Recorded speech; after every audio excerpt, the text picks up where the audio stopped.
샬롬. 예, 요즘 코로나, 독감, 뭐 이런저런 일로 인해서 우리가 좀 샬롬을 빼앗긴 것 같습니다. 그래서 샬롬을 다시 회복합시다. 하나님의 은혜 안에서 영과 육이 새 힘을 얻기를 주님의 이름으로 간절히 축복합니다. 오늘 신명기 27장을 통하여 주시는 하나님의 말씀의 제목은 너의 신앙을 공개적으로 고백하라 입니다. 오늘 이 말씀은 크게 두 부분으로 나눌 수가 있는데요. 1절부터 10절까지 1절부터 10절까지는 하나님께서 주신 이 돌 위에 율법을 기록하고 또 제사를 드리라는 내용과 함께 11절부터 26절까지는 또 하나님 앞에서 이 복과 저주가 어떤 식으로 일어나는지 그것을 선포하는 의식을 거행하라는 명령으로 이렇게 되어 있습니다. 봅시다. 모세와 이스라엘 장로들이 백성에게 명령하여 이르되 내가 오늘 너희에게 명령하는 이 명령을 너희는 다 지킬지니라. 이건 뭐냐면 앞으로 있을 율법이기도 하지만 그간 26장까지 모세가 하나님의 율법을 전달해 준 그 율법을 의미합니다. 그래서 모든 이 문단은 미괄식으로 대부분이 좀 진행이 되는데 이건 두괄식. 그래서 앞부분에 결론이 있는 거예요. 결론이 뭐다? 이 모든 명령을 반드시 지켜야 한다. 그렇게 되어 있습니다. 특별히 이제 27장부터 30장까지는 세 개의 설교로 나누어진 신명기의 마지막 부분으로서 세 번째 모세의 설교입니다. 특히 이제 모세는 곧 죽음을 앞두고 있기 때문에 굉장히 진지했고 또 최선을 다하는 또 간절한 마음으로 주의 이 말씀을 백성들에게 이제 전하게 되는데요. 그렇기 때문에 이런 어떤 하나님의 말씀을 통하여서 너희들이 이것을 신비에 새기고 반드시 그 율법에 순종해야 된다. 그리고 무슨 일이 있어도 그 주님을 떠나면 안 된다. 이것을 또 강조하고 있습니다. 특별히 요단 강을 지금 아직 건너기 전인데 요단 도하 후에는 무엇을 해야 되냐면 두 가지 의식을 해라. 첫 번째는 그 돌비를 새기면서 감사 제사를 드리고 또 두 번째는 모압 언약 또 세겜 언약이라고 하는 계약식을 해라. 이걸 통해서 우리가 하나님의 율법에 순종해야 사는구나. 주님을 떠나면 우리는 다 저주 아래 있을 수밖에 없구나. 이것을 다시 한번 재각성하고 다시 한번 상고하라는 의미로 이 말씀을 전하고 있습니다. 자, 그래서 이제 뭘 해야 되냐면 너희가 요단을 건너되 하나님 여호와께서 내게 주시는 땅에 들어가는 그날에 큰 돌들을 세우고 석회를 바르라. 우리도 이제 돌들이 흔하다면 흔할 수 있지만 특히 이제 이런 이스라엘 같은 이런 지형 속에서는 돌이 이렇게 특징적인 어떤 돌들이 아주 흔하진 않았을 거예요. 그렇지만 어찌됐든 그런 돌들을 통해서 우리의 이 이스라엘 백성들의 신앙의 어떤 기념비가 될 만한 그런 내용을 새김으로 그들이 어느 곳에 봐도 우리가 저런 고백을 했지 라는 것을 기억하게 하기 위해서 이런 명령을 줍니다. 특별히 고대에는 기념될 만한 사건이나 상호간의 언약을 나타낼 때 돌비를 세워서 기념을 하는 이런 풍습이 있었습니다. 대표적으로 창세기 28장에 보면 야곱이 돌기둥을 세우죠. 베델에서. 그리고 또 여호수아서 4장에 보면 길갈에 12개의 돌을 세우는 등 이런 것들이 일종의 이제 돌비인데요. 특별히 이스라엘 백성들이 이런 돌비를 세우는 이유는 하나님의 선민 이스라엘이 약속의 땅에 하나님께서 주신 이 약속의 땅에서 살아갈 때 반드시 하나님의 뜻만을 따라서 살겠다는 어떤 의지의 표시로 세우는 것입니다. 특히 그냥 돌만 세우는 것이 아니라 보니까 거기에 석회를 바르라. 그래서 석회를 바르면 하얘니까 눈에 확 띄죠. 그런 상태에서 그리고 나서 요단을 건넌 후에 이 율법의 모든 말씀을 그 위에 기록하라. 그래서 하나님의 계명을 새겨서 그 돌만 봐도 맞아 우리가 그런 약속을 했었지 하지만 그 내용을 보면 조금 더 구체적으로 우리를 자극하고 또 우리에게 이렇게 재각성을 시키는 그런 기회가 될 것이다. 그래서 그리하면 내 하나님 여호와께서 내게 주시는 땅 곧 젖과 꿀이 흐르는 땅에 내가 들어가기를 내 조상들의 하나님 여호와께서 내게 말씀하신 대로 하리라. 그래서 이런 마음을 가져야 복을 받는다는 얘기예요. 이런 마음을 가져야. 무조건 요단강을 건넌다고 해서 복을 받는 게 아니라 이 요단에서 내가 오직 하나님의 뜻대로 살겠다는 이런 결단을 해야 하나님께서 내 조상들에게 약속하셨던 그 젖과 꿀이 흐르는 정말 복의 어떤 근원이 되는 이런 역사를 행하시겠다라는 거죠. 그런데 너희가 요단을 건널 때 내가 오늘 너희에게 명령하는 이 돌들을 에발산에 세우라 이렇게 말씀을 하셔요. 이 에발산으로 말할 것 같으면 13절에 보면 루벤과 갓과 아셀과 스불론과 단과 납달리는 저주하기 위해서 에발산에 서라 그랬단 말이에요. 그러면 굳이 얘기하면 에발산은 저주의 산임에도 불구하고 왜 에발산에다 돌을 세우라고 했을까? 그것은 첫 번째, 이 율법 아래에 있는 자는 여전히 이 저주 아래에 있다라는 것을 상징하기 위해서. 그래서 율법 아래에 있다라는 것은 우리가 율법을 100% 완전히 준행할 수가 없어요, 사실은. 그러다 보니까 여전히 율법 아래서 우리는 죄인에 불과하다. 그렇기 때문에 이것은 조금 더 나아가서는 에발산에서, 그래서 이제 거기에서 보면 이제 제단을 쌓게 하는데, 이 제단을 쌓고 희생 제사를 드리는 것과 같이 죄와 저주 아래 놓여 있는 이 인간이 우리가 하늘로 이끌려가서 예수 앞에 구원을 얻은 게 아니라 어떻게 하셨어요? 예수가 죄와 저주 아래 있는 에발산과 같은 이 땅에 오셔서 이곳에서 돌단을 쌓고 하나님께 십자가 아래서 번제를 드리지 않습니까? 화목제를 드리지 않습니까? 이런 내용에 대한 어떤 예표라고 할 수 있고요. 무엇보다도 인간이 복을 받을 행동을 하면 얼마나 좋겠습니까만 실제로 우리 자신을 보아도 복을 받을 행동보다는 저주를 받을 행동을 훨씬 더 많이 하기 때문에 불순종하는 자에게 미치게 될 저주의 심각성을 다시 한번 경고하고자. 그래서 보면 하나님의 말씀을 전할 때도 사실은 우리도 다 그런 얘기만 듣고 싶죠. 잘 될 거다, 복될 거다, 하나님이 널 사랑한다, 뭐든지 이런 말만 듣고 싶지만 의외로 하나님의 말씀을 듣다 보면 어떤 말씀이 더 많아요?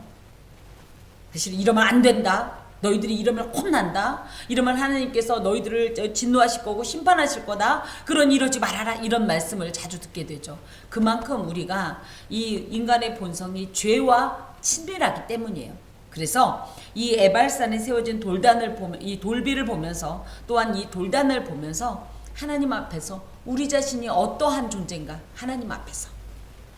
제가 언제도 그런 말씀을 드렸는데 이상하게 평소에 다닐 땐 내가 죄인인 걸 잘 못 느끼겠어요. 그냥 이만하면 나쁘지 않잖아요, 그죠? 근데 놀랍게도 하나님 앞에 와서 참회의 기도를 하게 되면 내가 얼마나 큰 죄인인지를 알게 된다는 말이죠. 그러면서 그것을 깨닫게 되면 어떻게 돼요? 이 죄를 회개할 마음을 갖잖아요.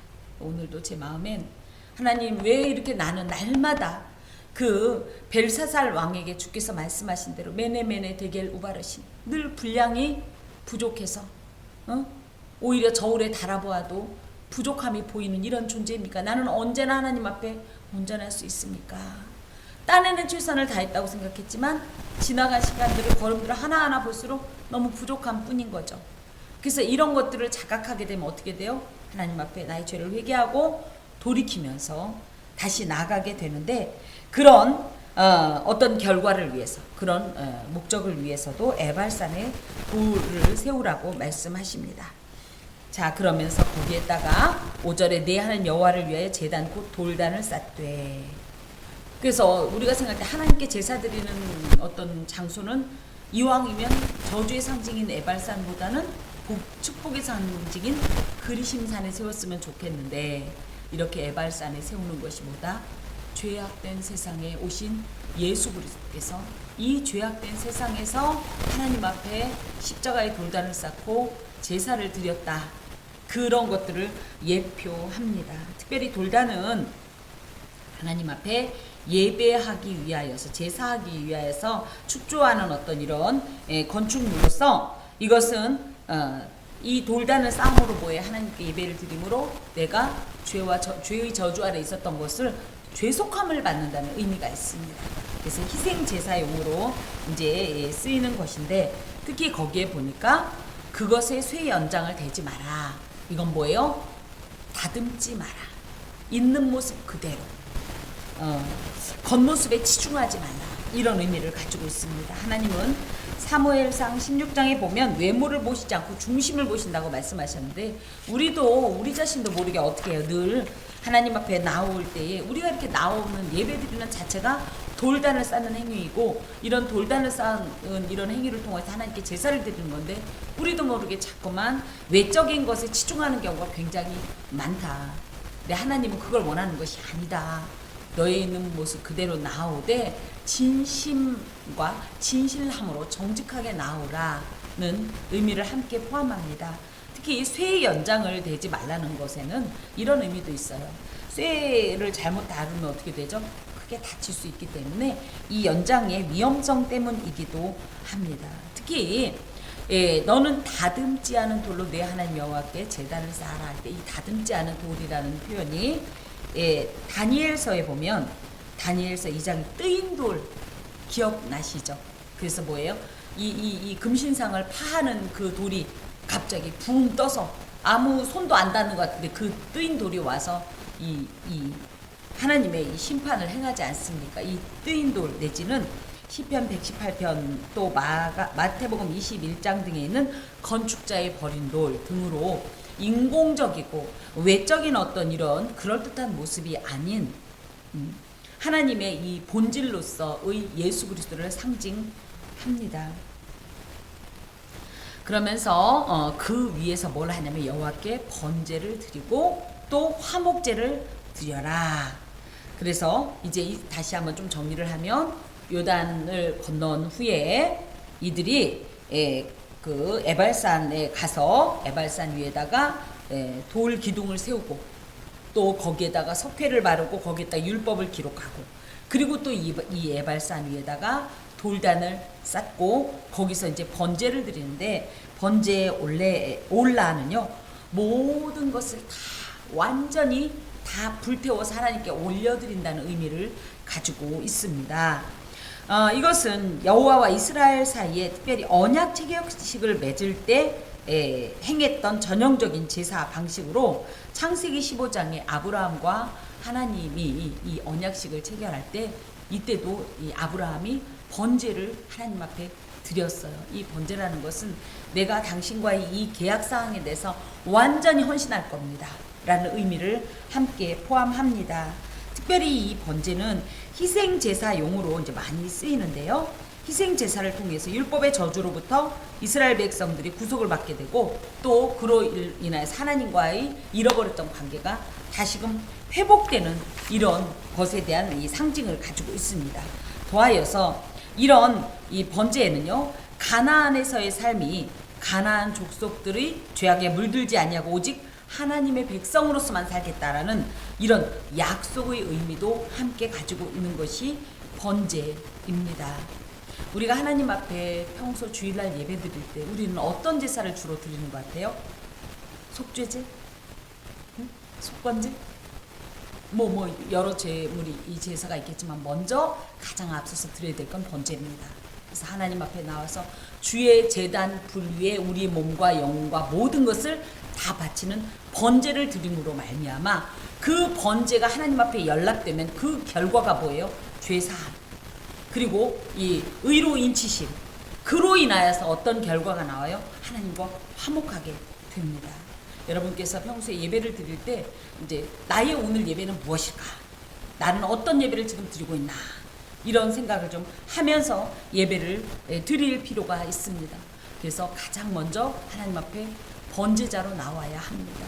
모든 것을 아낌없이 나의 어떤 사상, 나의 또 어떤 의지, 내가 좋아하는 어떤 취향, 나의 어떤 모든 삶의 방식 등을 어찌됐든 다 당신의 제단 위에 올려놓고 하나님 앞에 이 모든 것을 태워 올려드리면서 오히려 나는 비고 비인 마음 가운데서 하나님께서 주시는 은혜로 다시금 재충전하는, 다시금 채우는 이런 어떤 의지가 예배 앞에 있어야 합니다.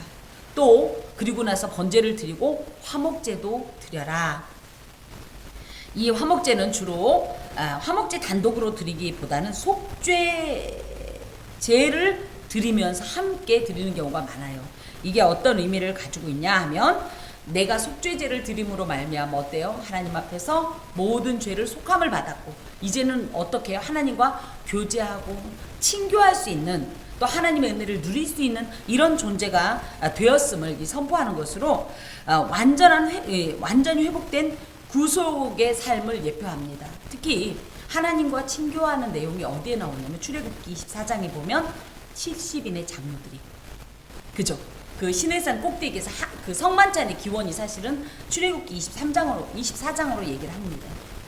저희가 이제 학교에 다닐 때 교수님들께서 이제 성찬 예식이 있던 날 이렇게 이제 말씀을 워낙 그 예식 안에 이제 말씀이 이제 예전이 있기 때문에 말씀을 전할 때 한 교수님께서 이 출애굽기 24장 이 성만찬은 이거다 즉 뭐다 물론 우리가 예수의 몸을 먹고 예수의 피를 마시는 어떤 이런 의미도 있지만 그것도 있지만 그 또 다른 면은 뭐다 하나님과 우리가 예수를 통해서 화목하게 되고 교제하게 되고 교류하게 되고 하는 이런 의미를 갖고 있다 이렇게 얘기했는데 화목제는 그런 겁니다. 그래서 비록 내가 범죄하였다 할지라도 하나님 앞에서 온전히 나의 모든 그 번제를 드릴 때는 그래서 좋은 것만 드리는 게 아니에요. 그 사실 짐승을 통째로 태우거든요. 번제가. 그러면 짐승에겐 뭐가 있어요? 털, 가죽. 이거 타는 냄새를 생각해봐요. 아주 고약한 냄새가 납니다. 그리고 아주 이제 뭐 치명적인 똥이나 이런 거 빼고 나머지 다 있어 막 이런 타는 냄새가요. 구수한 게 아니라 아주 역겨운 냄새가 난다고 해요. 이것은 그래서 거꾸로는 우리의 죄악이 하나님 앞에 이 거룩한 불 앞에 소멸되어지고 태워지는 것도 같이 상징하는데 어찌 되었든지 이렇게 하나님 앞에 이런 나의 모든 것을 내어 드리고 이렇게 하나님께서 그것을 연락하시면 또 그것 때문에 하나님과 화목하게 되는 이 일로 인하여서 우리는 거기서 먹으며 내 하나님 여호와 앞에서 즐거워할 것이다. 그래서 이 안에는 나의 죄를 속해 주신 하나님의 은혜에 감사하면서 또 역사적으로는 하나님께서 뭐라고 그랬어요? 내가 반드시 너희 후손들을 이 땅으로 다시 불러올 거다. 아브라함에게 약속하셨던 이 약속을 신실하게 성취하시는 이 은혜에 대해서 감사드리는 내용도 있습니다. 또 여기 안에는 하나님과 화목하다는 건 뭐예요? 죄와 단절하고 분리하겠다는 이런 의미를 갖고 있어요. 그래서 뭐예요? 이 하나님께서 주신 은혜의 땅, 약속의 땅, 거룩한 땅에서 이젠 내 뜻을 버리고 하나님과 화목한 하나님의 주권하에 하나님의 뜻대로 살아가겠습니다. 그 율법만을 준행하겠습니다. 라는 이런 어떤 확인서 같은 것이기도 합니다. 그리고 나서 너는 이 율법의 모든 말씀을 그 돌들 위에 분명하고 정확하게 기록할지니라. 그래서 분명하고 정확하게 라는 말은 바에르 헤테브란 말로 누구라도 알아볼 수 있도록. 또 한 가지 더는 세월이 지나면 어떻게 해요? 돌도 다 희미해지죠. 무너지죠. 그러지 말고 아주 또렷하게 선명하게 제대로. 그래서 언제 누가 보아도 딱 그 말씀을 보면 그 율법을 알아볼 수 있을 정도로 그렇게 새기라고 말씀을 하십니다. 그래서 하나님의 말씀을 이제 전할 때에 우리가 분명하고 정확하게 전해야 합니다. 오해가 있거나 또 이럴 수도 있고 저럴 수도 있고 이런 건 없습니다. 이 하나님의 말씀 가운데 정언법, 그래서 이럴 것이다 이렇게 확실하게 말씀하시는 이런 내용을 어떤 분은 그러는 거예요. 하나님 너무 좀 독단적이고 그죠? 그런데 저는 그것이 옳다고 생각합니다. 이럴지도 모른다. 그랬으면 뭐예요? 우리 그 말씀을 믿을 수가 없어요. 그때그때 상황에 따라 다르기 때문에. 그래서 오히려 하나님께서 분명하고 정확하게 예수 믿지 않으면 어떻게 된다? 죽는다. 구원 못 얻고 지옥 간다. 라고 정확하게 말씀하신 거예요. 오직 주 예수만 믿어야 구원을 얻는다. 이렇게 말씀하신 것이 분명하고 정확한 이런 하나님의 말씀인데 얼마나 사탄이 악하면 뭐라 그래요? 그 뱀이 뭐라 그래요? 죽을까 하노라 이렇게 애매하게 얘기를 한단 말이죠. 물론 목회자들 간에 여러 가지 이제 이런 어떤 딜레마가 있습니다. 뭐냐, 너무 단호하게 얘기하면 성도들이 그것 때문에 상처받아 교회를 떠난다는 거예요. 그래서 애매하게 얘기를 해버리면 어떻게 돼요? 이 책임을 목회자가 질 수 없습니다. 누구는 너무 하나님의 말씀을 단호하게 전하는 것 때문에 불편하다 그러는데 하나님의 말씀을 단호합니다. 성경 어디를 보세요?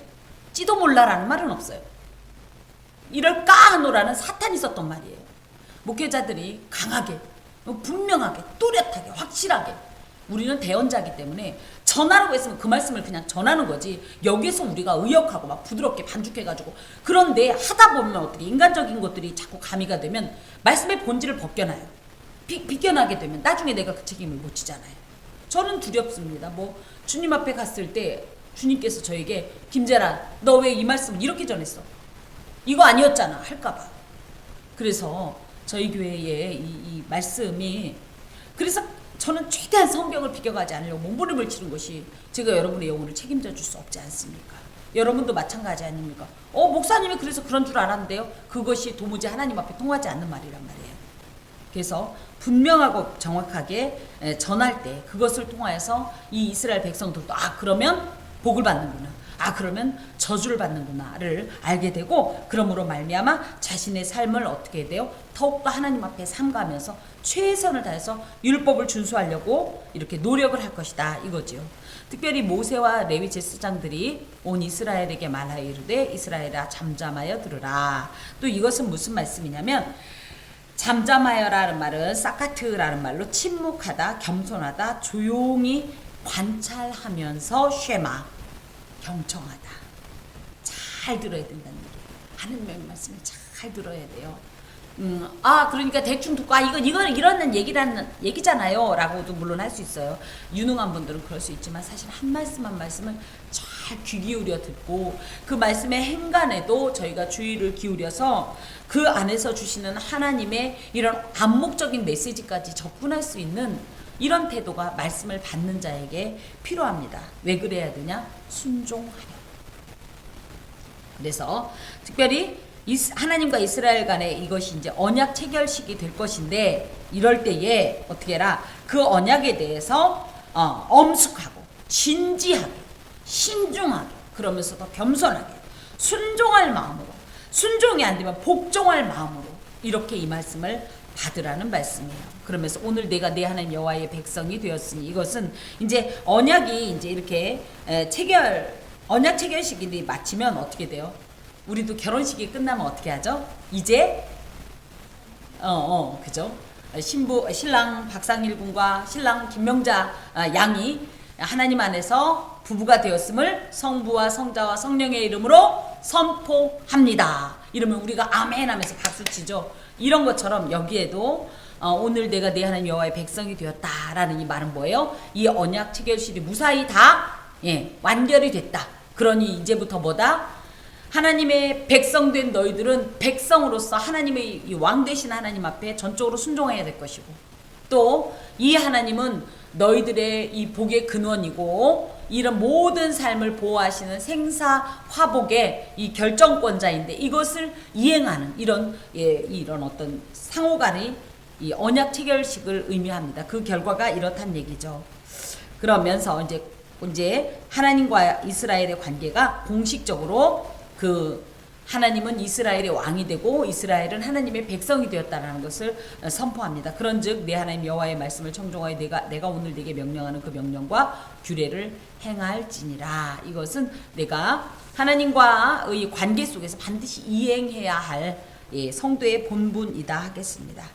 근데 특히 이제 1절에 모세와 이스라엘 장로들 얘기도 나오고 9절에 모세와 레위 제사장들 얘기가 이렇게 같이 나오는데, 특별히 이것을 모세가 얘기함에도 불구하고 이스라엘 장로들이 함께 이 자리에 참석한 것은 장로들의 권위를 세워줌으로써 모든 백성들이 이 장로들의 지도하에 그들의 어떤 이런 명령이나 교훈들을 따르도록 하기 위해서 이 장로들을 함께 이 자리에 합석을 시키는 겁니다. 그리고 이 권위로 말씀을 선포하게 하는 겁니다.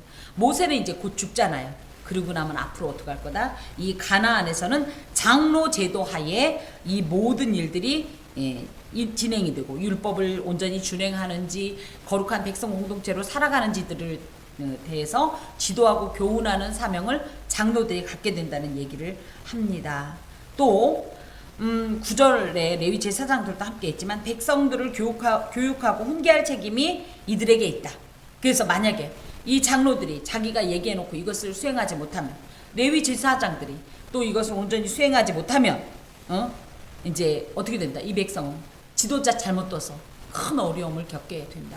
실제로 이런 일들이 이 사사시대에 일어나지 않습니까? 이 장로들이 뭐예요? 이 여호수아와 함께하던 장로들이 생존해 있을 때는 이스라엘 백성들이 온전한 하나님의 백성으로 살았는데, 그들이 죽고 나서는 어떻게 돼요? 이제 나중에 뭐래요? 각자 자기 소견에 오른 대로 행하더라 이렇단 말이에요. 그래서 특별히 이제 저희 교회는 이제 장로님은 안 계십니다만은 이제 그룹으로 얘기한다면 항존직들은요, 이런 것에 있어서 모범을 보여야 되고 항상 지도자로서 또 이 선한 이 교육자로서, 그래서 최대한 성도들의 마음이 백성을 향할 수 있도록 말과 행동에 있어서 또 예배의 태도에 있어서 항상 삼가 행하여야 할 필요가 있다라는 말씀입니다.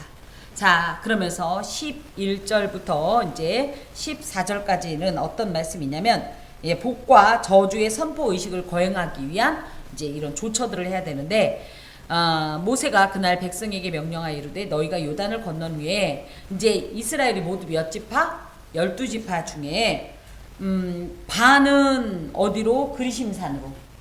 지금 잘 안 보이는데요. 제가 이거 맞죠? 그리심산 아래쪽이죠. 그래서 이 세겜이라는 지역이 뭐냐면 에발산과 그리심산, 에발산이 있고 그리심산이 있으면 요 안에가 평지입니다. 이게 세겜 땅이에요. 세겜 땅 창세기에 있었죠. 무슨 일이 있었어요? 야곱의 외동딸 디나가 거기 추장의 아들에게 강간당했던 그 지역입니다. 근데 뭐 세겜의 상술이나 뭐 이런 세겜 얘기가 많이 나오는데, 이 세겜으로 말할 것 같으면 가나안의 중심부에 있어요. 거의 정중부에 있고, 더하여서 그리심산이 있고, 그리심산은 그렇게 따지면 이 예루살렘 쪽으로 보면 남쪽에 있고, 에발산은 이제 북쪽에 있는데요. 여기에 이제 12지파 중에 6지파씩 나누어서 시므온, 레위, 유다, 이사갈, 요셉, 베냐민은 축복의 산을 상징하는 그리심산에, 루벤, 갓, 아셀, 스불론, 단, 납달리는 저주를 상징하는 에발산에 서로 서라 이렇게 되어 있습니다. 저 어린 시절에 이제 성경을 읽으면서 뭐야, 이쪽은 저주받은 지파야, 이쪽만 축복받는 거야, 막 이렇게 생각을 했는데 그건 아닙니다. 많은 어찌됐든 순종하면 하나님 앞에 복을 받고 불순종하면 저주를 받는다는 것을 상징하면서, 특히 그래도 이제 왜 이렇게 나눴냐 할 때, 이 그리심산 쪽은요, 정보인의 후손들이 그리심산에 섰습니다. 보면 시므온, 레위, 유다, 이사갈은 레아의 아들이고요. 요셉과 베냐민은 라헬의 아들이에요. 근데 원래 지파상 요셉 지파는 없잖아요. 그죠? 그래서 굳이 이 지파 수로 따지면 요셉의 두 아들인 에브라임과 므낫세 지파가 여기 있기 때문에 그리심산엔 굳이 지파 수로 따지면 7지파가 올라간 거예요. 이해가 가시죠? 그리고 에발산에는요, 이제 그렇게 따진다면 계집종의 후손들이 에발산에 올라가 있어요. 근데 여기에 좀 특이한 것이 루벤과 스불론은요, 레아의 자식입니다. 그런데 왜 이쪽에 루벤이 올라갔을까요? 예, 맞습니다. 창세기 49장 3절에서 4절에 의하면 아버지 심상을 더럽힌 이런 자로서 장자권을 훼손당합니다. 박탈당했습니다. 그래서 그런 것의 상징으로도 더욱더 루벤을 올렸고요. 스불론은 사실은 레아의 막내 아들이에요. 근데 그렇다고 해갖고 이쪽은 뭐 7대5로 나눌 수는 없으니까 이렇게 6대 하느라고, 그러니까 막내니까 이쪽으로 붙였을 거다 뭐 이렇게 얘기하는데, 어찌됐든 그렇게 이제 세웁니다. 저도 이제 참 의아했었어요. 어린 시절엔 왜 그리심산은 축복이고 에발산은 저주일까 할 때에 이 그리심산은요 세겜 남쪽에 위치했는데 햇빛이 굉장히 잘 들고요. 햇빛이 잘 드니까 초목이 무성하고 아주 누가 봐도 아주 멋진 그런 산인데 반해 바로 앞에 있는데도 에발산은요 북쪽에 있으면서 그늘지고 그래서 바위들이 많고요. 그렇게 큰 식물들이 살아나지 못한다고 해요. 그리고 이 세겜으로 볼 때 세겜의 입장에서 보면 그리심산은 오른쪽에 있고 에발산은 왼쪽에 있죠. 오른쪽은 뭐예요? 늘 하나님의 이 복의 상징이고 이 또 권능의 상징이고 이 오른쪽이 그렇잖아요. 그렇게 따지면 왼쪽은 저주의 상징이죠. 이런 내용들이 양과 염소의 비유 예수님께서 마태복음에서 하실 때도 오른편에 선 양들과 왼편에 선 이 염소들 얘기를 할 때 이렇게 쓰는 것처럼 그렇다고 합니다. 그래서 그리심산은 순종하는 이 자들이 누리게 될 복의 상징이고요. 에발산은 불순종하는 이들이 당하게 될 저주의 상징이라고 하겠습니다. 그러면서 레위 사람은 큰 소리로 이스라엘 모든 사람에게 말하여 이르기를 이래서 이 아까도 얘기했던 것처럼 에발산과 그리심산 요 두 산 사이가요. 사실은 하나의 이제 골짜기이자 이렇게 골짜기로 있으면서 여기는 평지인데요. 이 중심부에서 레위 사람들이 이제 외치는 거죠. 이 말씀을 그러면 그 말을 듣고 그리심산에선 축복에 대한 아멘, 그 다음에 에발산에서는 저주에 대한 아멘이라고 할 것 같으면 골짜기의 폭이 한 200m 정도 되기 때문에 서로 이렇게 산울림이 이렇게 좋아서 서로 메아리치기 때문에 여기서 선포하는 얘기가 양쪽에서 다 들릴 수 있었다고 합니다. 자 이제 보면 자 15절 장색의 손으로 조각하거나 부어 만든 우상은 여호와께 가증하니 그것을 만들어 은밀히 세우는 자는 저주를 받을 것이라 할 것이요 모든 백성은 응답하여 말하되 아멘 할지니라. 그래서 이제 우상 숭배에 대한 이런 이 금지의 명령이 나옵니다. 우상 숭배하지 말라라는 말씀이 10계명 몇 계명에 있나요? 3계명에 있습니다. 예. 2계명에 있습니다. 예. 제가 잘못 알려드릴 뻔했네. 3계명은 망령되이 걷지 말라. 예.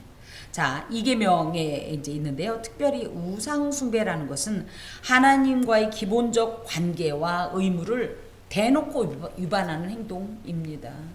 그래서 하나님과 우리 사이에는 절대 무엇이 들어있으면 안 되는데 이 사이에 하나님 대용품으로 세운 게 우상이에요. 근데 이 우상이라고 할 것 같으면 대부분은 뭐예요? 그냥 우리가 새긴 우상이라고 얘기하지만 그 우상 중에는 뭐가 있어요? 내가 있죠. 제가 늘 이제 여러분과 함께 말씀을 할 때 가장 강력한 우상이 내가 아닌가. 우리의 삶을 결정하는 것을 하나님께 맡겨야 되는데 우리는 그분에게 맡기지 못하죠. 왜요? 우상인 내 말을 듣잖아요. 그래서 내 의견, 내 뜻, 내 방식을 고집한다면 나도 우상입니다. 그래서 하나님 앞에서 나를 섬기는 것도 배제해야 합니다. 특별히 여기에 은밀히 세운다라는 표현은요. 사람들은 모른다는 얘기예요. 집에 몰래 두고서 섬기면 모르잖아요. 예. 그래서 그 당시에 그 야곱의 이 아내였던 라헬이 자기 아버지 라반의 가정 수호신이 드라빔을 훔쳤던 것처럼 이런 가정 수호신들을 은근히 많이 가지고 다녔어요. 몸에 부적처럼 들고 다녔어요. 그걸 사람들은 모르잖아요. 몸속에다 부적처럼 넣고 다니면. 그죠? 우리로 말하면 뭐예요? 베개에다가 일 잘 되라고 베개 속에다가 부적 그려서 막 넣고 이런 것들도 사람들은 모르지만 하나님은 아시고 절대 이런 행동을 하지 마라. 그렇게 되면 어떻게 된다? 저주를 받을 것이다. 이 저주란 말이 어디에 처음으로 나오냐면요. 하나님께서 창세기 3장에 뱀에게 하셨던 말씀입니다. 그래서 사탄이 하나님 앞에 저주를 받듯이 너희들도 동일한 이런 죄가를 받을 것이다. 그럴 때에 아멘이라고 얘기를 하라는 거예요. 모든 백성들이 아멘이란 말은 아멘은 아만이란 말로 진실하다, 뭐 충성되다, 뭐 신실하다 이런 뜻도 있는데요. 이 말은 그대로 신실하게 행하시옵소서 이런 뜻이에요. 하나님이 야 너희들 내 앞에서 장색의 손으로 조각하였거나 부어 만든 우상을 만들어서 은밀하게 품고 있는 모든 자들 사탄에게 내렸던 저주를 내릴 것이다. 그럼 백성들이 뭐라고 그러는 거예요? 예 하나님 뜻대로 하옵소서 이렇게 고백하는 내용입니다. 자, 두 번째, 그의 부모를 경홀히 여기는 자는 저주를 받을 것이라 할 것이요 모든 백성은 아멘 할지니라. 그래서 부모를 경홀히 여긴다라는 얘기는 부모를 좀 업신여기고 모독하고 또 경멸하면서 뭐 쉽지 않은 사례일 수도 있지만 요즘 그 어떤 때보다도 잘 먹고 잘 사는데 노인의 인권이 바닥을 치고 있는 시대가 아닌가 싶습니다. 다행히 우리가 이제 함께 있는 이 공동체 안에선 그래도 그런 일이 크지 않은데 이 세상 밖에 나가 보면요. 대놓고서 자신의 부모를 멸시하고 경멸하고 심지어 학대하고 의식주를 전혀 공급하지 않고 차단해서 그 부모님이 뭐 극단적인 행동으로 몰아가는 이런 일들이 있는데 하나님께서는 하나님께만 잘하고 부모한테는 함부로 해도 된다 그러지 않아요. 반드시 보이는 어떻게 보면 우리가 보이는 섬길 대상을 준 게 부모님이다라고 생각합니다. 물론 하나님과 비교할 수는 없지만 그 부모 하나님께서 우리의 존재를 가능하게 하신 것처럼 그 통로가 된 것이 부모님입니다. 그래서 부지런히 이 받은 바 은혜를 하나님 앞에 행하듯이 행할 필요가 있습니다. 자, 이것은 5계명 위반 사항입니다. 17절 그의 이웃의 경계표를 옮기는 자는 저주를 받을 것이라 할 것이요 모든 백성은 아멘 할지니라. 이것은 7계명과 10계명으로 이 경계표는 왜 옮긴다고요? 예전에 등기제도가 없었다고요. 그래서 그냥 밭두개다가 꼽아놓으면 이게 얘네 땅. 근데 지금처럼 제대로 된 뭐 이런 밭두기나 이런 것도 없을 땐 어찌됐든 이렇게 꼽아놓으면 얘네 땅인데 이걸 슬그머니 옮겨놓으면 자기 땅이 되는 거예요.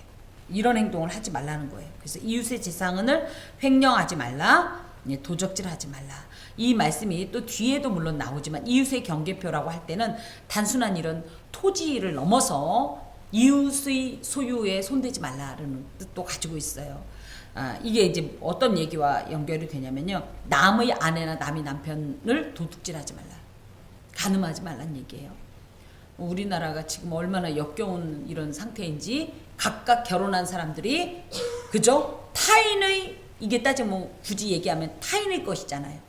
그런데 타인의 배우자들과 이런 음행을 행하는 이런 행동들도 하나님께서 엄격히 금하시고 만약에 그런 행동을 하면 어떻게 된다? 저주를 받을 것이다. 자 18절 맹인에게 길을 잃게 하는 자는 저주를 받을 것이다. 이 맹인에게 이 길을 잃게 한다는 얘기는 무슨 얘기냐면 레위기 19장 24절에 장애물을 놓지 말라 그랬는데 상대방이 그것을 못 본다는 약점을 이제 내가 알고서 그것을 악용하여서 의도적으로 장애물 같은 걸 놔가지고 거기에 걸려 넘어지도록 하지 말라는 얘기예요. 실수하도록 부추기거나 상대적 약자를 괴롭히지 말란 얘기입니다.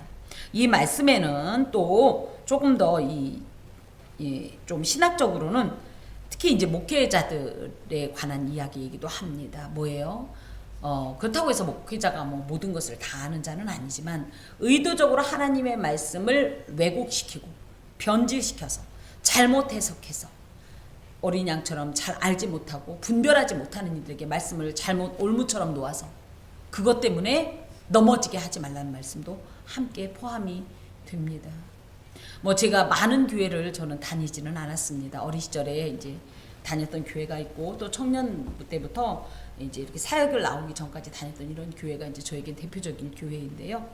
하나님의 말씀의 영향력이 얼마나 큰지를 목회자들이 안다면 함부로 이런 행동을 하면 안 된다는 얘기를 또 함께 드립니다. 자 19절에 객이나 고아나 과부의 송사를 억울하게 하는 자는 저주를 받을 것이다. 특별히 객은 뭐예요? 이방인으로 집도절도 없는 뭐 예를 들어 현재 우리나라로 따지면 뭡니까? 외국인 노동자들이 이제 대표적이죠. 이분들은 여기에서 정말 손해를 주면 손해를 당할 수밖에 없는 거잖아요. 우리나라 사람들 아주 악한 분들 많았죠. 그래서 뭐예요? 외국인들 뭐 기숙사랍시고 갔더니 불도 안 떼주고 물도 안 나오고 뭐 형편이 없는 그런 곳에 우린 기숙사 제공한다. 그래가지고 그 사람들이 와서 있다가 도저히 안 되니까 도망갔더니 또 고발을 하고 이런 악한 행동들 하면 안 됩니다. 예수 믿는 사람은 정말 하나님 안에서 한 형제 자매라는 마음으로 같은 마음으로 섬겨야지. 이들은 이렇게 해도 돼. 이들은 뭐 예를 들어 불법 체류자다. 그러니까 이렇게 해도 법적으로 안 걸려. 이런 행동을 하면 안 된다는 말씀입니다. 또 고아 저희 이제 작은 아이가 그런 얘기를 했어요. 어, 아이 친구들과 어렸을 때 다투는 일이 없던 아이가 제가 이제 늘 직장 생활을 하다가 몸이 너무 안 좋아서 1년을 쉰 적이 있는데 그때 이 아이가 웬일로 아이들하고 막 싸우고 오는 거예요. 막 몸에 흙을 묻히고 막 옷도 찢고 오고 그래서 제가 너무 왜 싸우지 않더냐 그렇게 싸우느냐 그때 이 아이가 한 말이 참 마음이 아팠습니다. 뭐냐면 엄마가 집에 오면 엄마가 없잖아. 엄마가 이제 직장 갔으니까. 근데 엄마가 없는데 내가 애들한테 맞고 집에 오면 아무도 나 달래줄 사람이 없잖아. 그래서 안 싸우려고 노력했어. 그런데 이제는 집에 오면 엄마가 나 달래줄 거잖아. 엄마가 내 편 들어줄 거잖아. 그리고 걔 가서 혼내줄 거잖아. 그래서 실컷 싸우고 왔어. 그렇게 얘기하는데 참 그렇게 이제 저희 어린 시절에 이제 저의 어머님도 그 말씀을 하셨지만 어디에 가서 편 들어줄 이 없는 사람이 얼마나 서럽고 그쵸? 그런 사람들에게 우리가 악행을 행하면 안 된다는 얘기예요. 오히려 그들에게. 그래서 예수 믿는 사람은 강자에게는 오히려 강할 수 있습니다만 약자에게는 더욱더 약해져서 없는 자, 가난한 자, 또 울고 있는 자에겐 오히려 예수처럼 더욱더 그 앞에 더 겸손하게 더 낮아져서 섬겨야 된다는 얘기예요.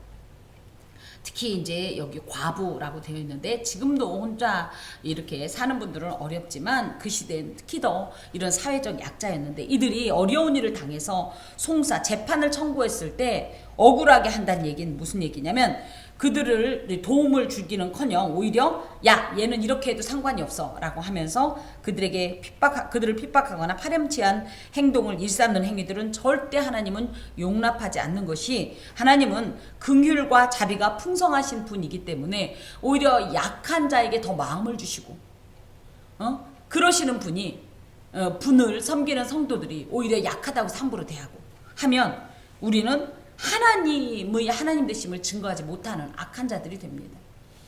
교회의 이제 많은 이제 어떤 수많은 이제 풍문들 중에 하나가 뭐예요? 분명히 장로인데 악덕 고용주라든지, 그죠? 눈앞에서 뻔히 불법을 행하고도 교회 오면 제일 거룩하고 밖에 나가면 제일 사악하고 이런 행동을 하는 자는 어떻게 한다? 저주를 내릴 것이다. 하나님은 다 아시기 때문이다. 자, 그의 아버지의 아내와 동침하는 자.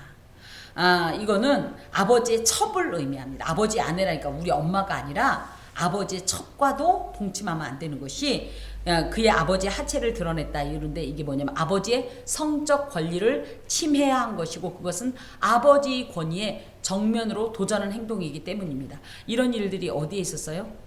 이제 아까 얘기했던 르우벤도 그렇고 또 하나가 압살롬이 자기 아버지의 이 후궁들을 10명을 지붕 위에서 일부러 백성들 앞에서 간음하지 않습니까? 이게 뭐예요? 그건 진짜 의도적으로 아버지 다윗의 권위를 훼손시키고 무너뜨리려고 했던 행동인데 이런 자들 하나님께서 결코 용납하지 않는다. 이것은 이제 7계명 위반이 되겠습니다. 또 짐승과 교합하는 모든 자는 저주를 받을 것이다. 정말 꿈도 꿀 수 없는 일이지만 이것이 지금도 비일비재하게 자행되고 있습니다. 돌고래와 결혼해가지고 여자가 근데 그 돌고래가 자기 수명을 다하지 못하고 죽었잖아요. 뭐 개하고 남자가 결혼하고 별짓을 다 하는데요. 이게 요즘 들어서 생긴 게 아니라 원래 고대의 이 중동에는요 이런 역겨운 이 수간 행위가 뭐에서 비롯되냐면 종교 의식 속에 있습니다. 그래서 종교 의식 중에 뭐 대표적으로 암소들과 이제 뭐 수간을 하는 거예요. 이런 것들. 사실 인간은 거룩한 하나님의 형상대로 지음받은 존재로서 인간의 존엄성을 하나님께서 특별히 주신 거예요. 그 형상 속에. 그런데 이런 인간이 짐승과 성교를 한다는 것은 하나님의 창조 질서를 모욕하는 거고 또 더하여서 자기 자신을 지으신 이런 하나님에 대한 이 어떻게 보면 이 경멸의 행동이고 모욕적인 하나님을 모욕스럽게 하려고 하는 행동입니다. 더하여서 방금도 말씀드린 것처럼 이런 이방의 풍습에 대해서 절대 물들지 말아야 된다. 철저히 배척하라는 의미도 함께 가지고 있습니다. 여기에는 따로 되어 있지 않지만 그런 의미에서 하나님의 창조 질서인 한 남자와 한 여자가 한 몸을 이루어야 되는 것을 지금은 유튜버 등의 게이들이 말이에요.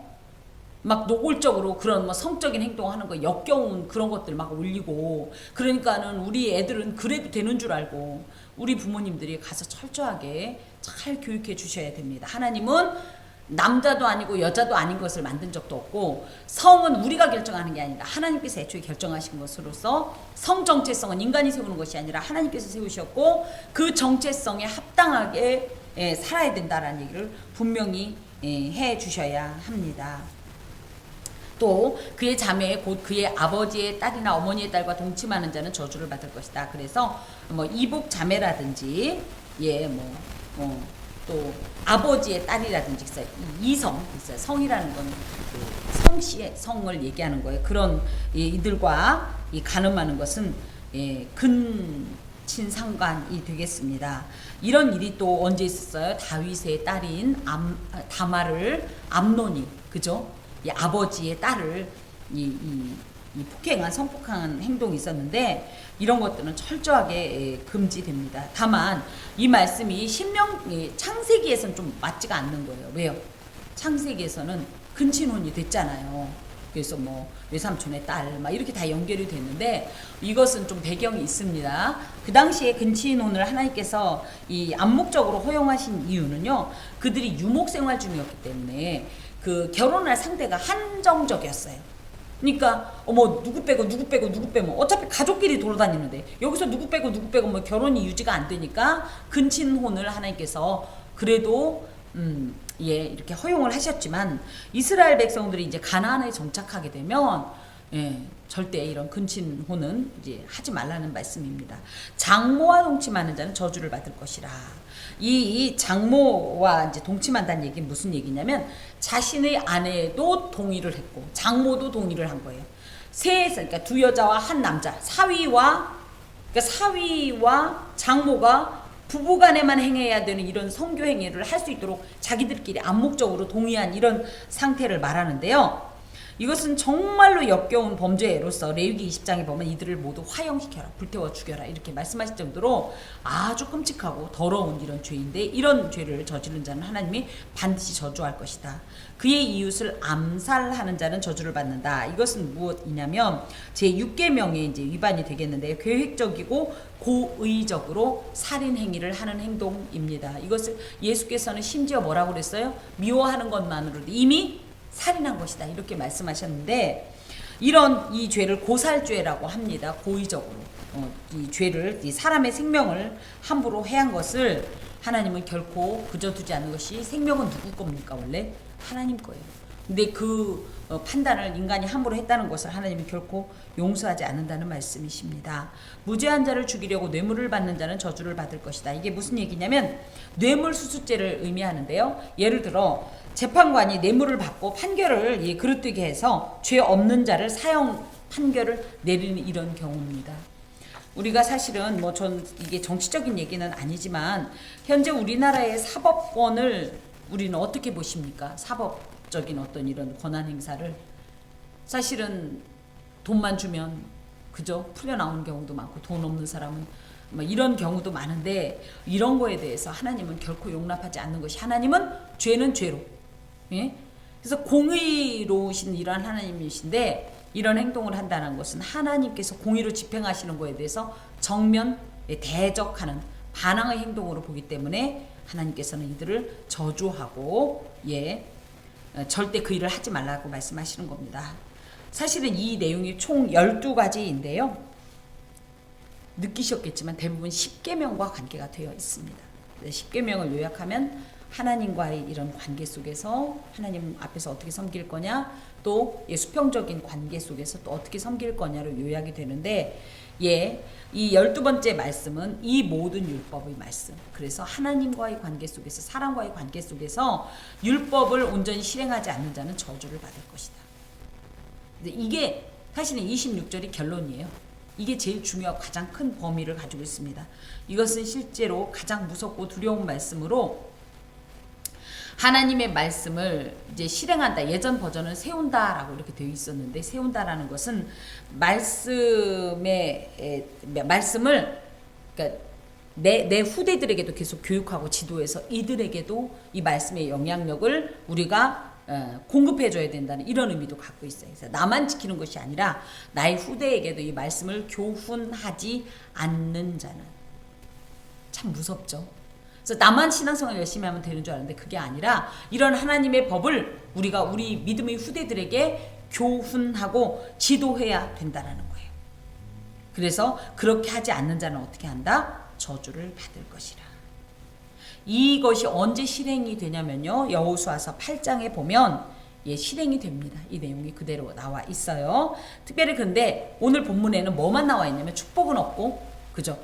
저주만 이렇게 있는데요. 이것은 이 신명기 자체가 인간에 대해서 약간 부정적입니다. 왜요?